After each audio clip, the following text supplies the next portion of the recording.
Congress party के नेता काजी निजामुद्दीन जी, Gurdeep supple जी, तारिक अनवर साहब जी, हनुमंतराव जी, अफ्ताब अहमद जी, मनोज कुमार एमपी जी और इस कार्यक्रम को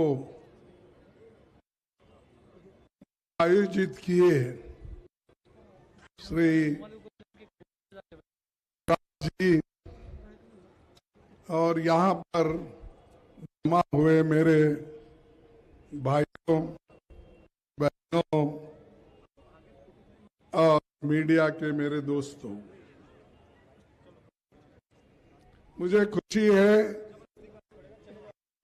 कि आज दलित, ओबीसी, माइनॉरिटी, आदिवासी इन संगठनों का एक एनजीओ की तरफ से यहाँ पर एकत्रित हुए हैं, तो आप सभी को मैं धन्यवाद देता हूं, क्योंकि जब तक किसी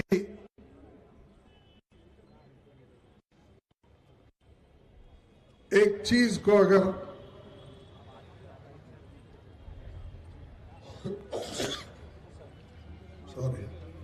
पानी भी एक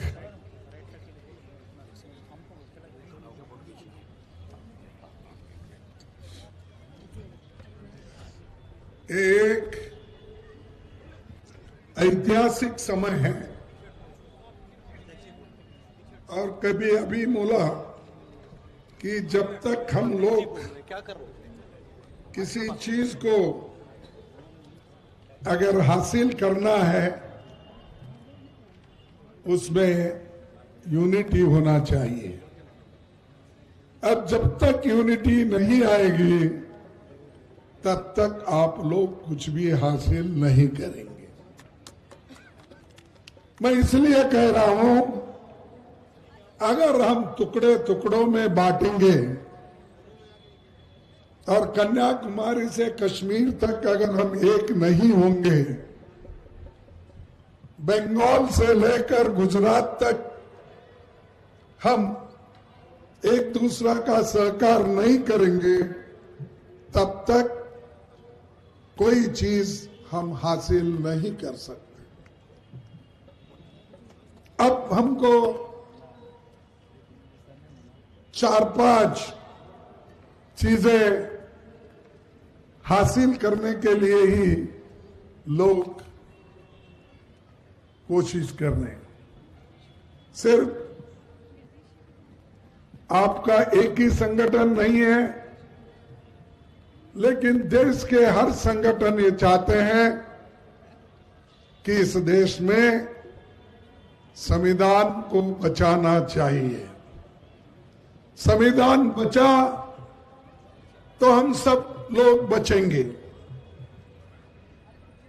इसीलिए हमको एक रहकर इस संविधान को बचाना होगा और हर पार्टी के लोग अपने अपने हिसाब से काम कर रहे हैं।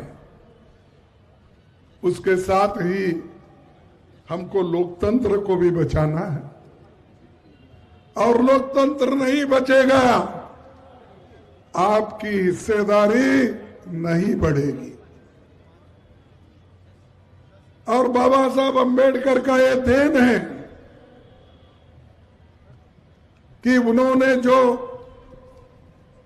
संविधान रचना करते हुए,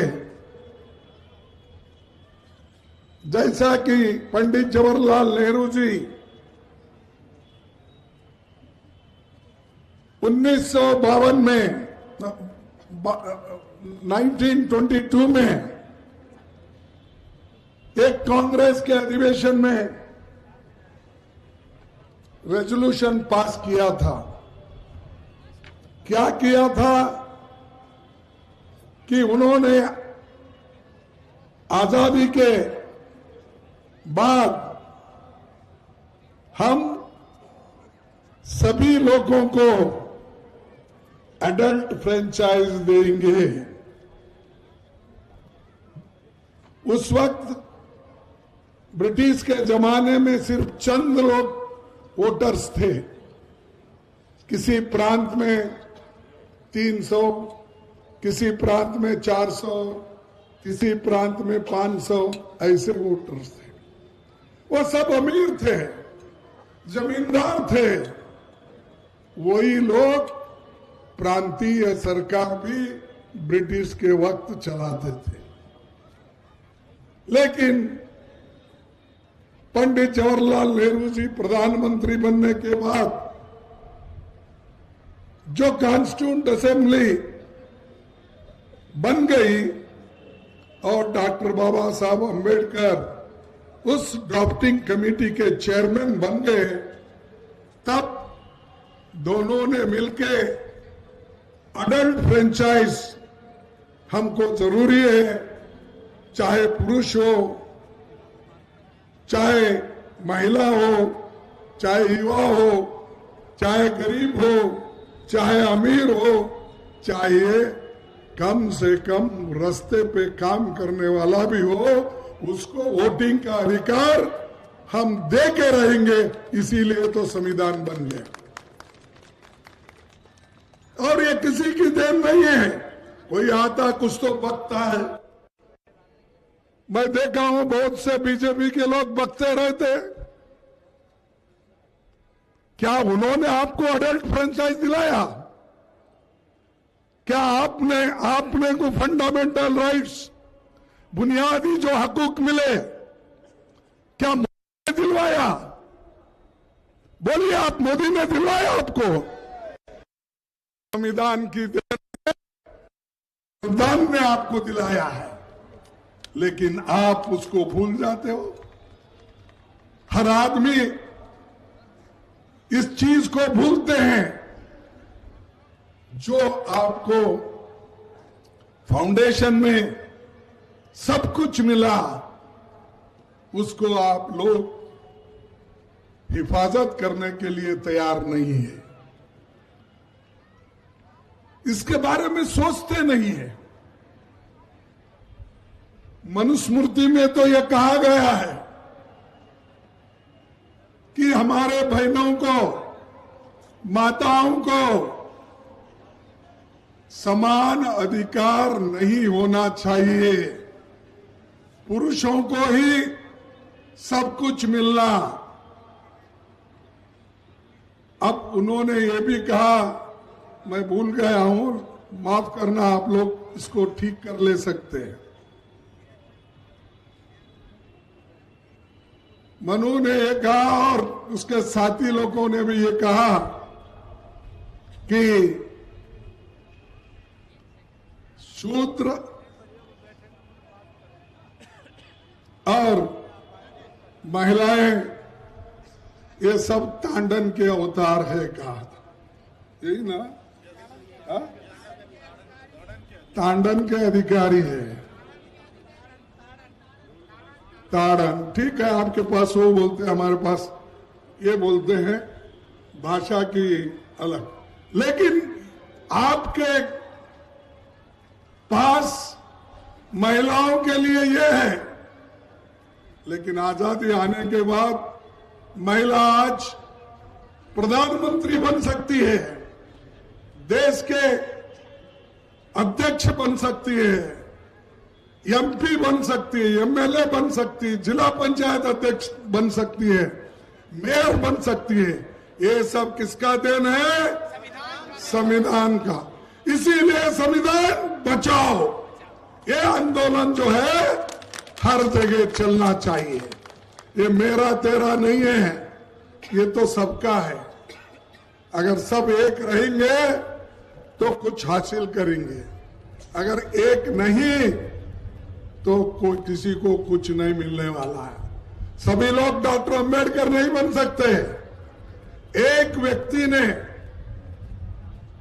कॉन्स्टिट्यूंट असेंबली में जाकर सबको मनवाकर जो हमारे को मूलभूत अधिकार दिलाए और उसी के साथ जो कांग्रेस पार्टी ने उस वक्त उनको साथ दिया और उसका जिक्र मैं पार्लियामेंट में बहुत बार किया हूं। आज भी हमको वैसा ही रहना चाहिए और लोगों को ये मालूम होना चाहिए कि देश एक है और देश में सब एक है। कोई भेदभाव नहीं होना चाहिए। लेकिन आज जब राहुल गांधी जी ने जातीय जनगणना की बात उठाई तो मोदी और शाह जी ने ये उठाया, ये देश को तोड़ने की काम कर रहे हैं। अरे भाई, देश को तोड़ने की काम उन्होंने कर रहे हैं, देश को जोड़ने के लिए उन्होंने जाति गणना का डिमांड किया है और हम भी बात करते हैं। वो उसमें आपको मालूम होगा कि कौन कितने कौन सी कम्युनिटी कहाँ है, उसको क्या करना चाहिए, इकोनॉमिकली कैसा है, सोशली कैसा है, कितनी खेती उसके पास है, कितनी नौकरी उसके पास है, ये सब निकालने के लिए उन्होंने ये जाति जनगणना का बीड़ा उठाया। और हमारा काम है, जिन लोगों को इससे फायदा होता है वो लोग पहले उठना चाहिए। अगर वो लोग पहले नहीं उठे फिर दूसरा क्यों आपके लिए आएगा, मदद करेगा? या आप सोचिए। अरे जब मेरे को एक बात याद आती है, महात्मा गौतम बुद्ध ने जब अपना धर्म का प्रचार करते वक्त उनके साथ सिर्फ उन्होंने जो दीक्षा दी सिर्फ 5 लोग थे और 5 लोगों के साथ उन्होंने धर्म का जो प्रचार किया, आज दुनिया भर में बुद्ध का नाम, अंबेडकर का नाम प्रसिद्ध है। गुरु नानक जी सिर्फ 5 प्यारों को लेके उन्होंने अपने विचार, अपना धर्म का प्रचार किया। आज 3-4 करोड़ से भी ज्यादा लोग गुरु नानक के उसूलों पे चलते हैं। और ये सब जब डिटर्मिनेशन होता है, जब हम एक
జగన్ గుర్తుకు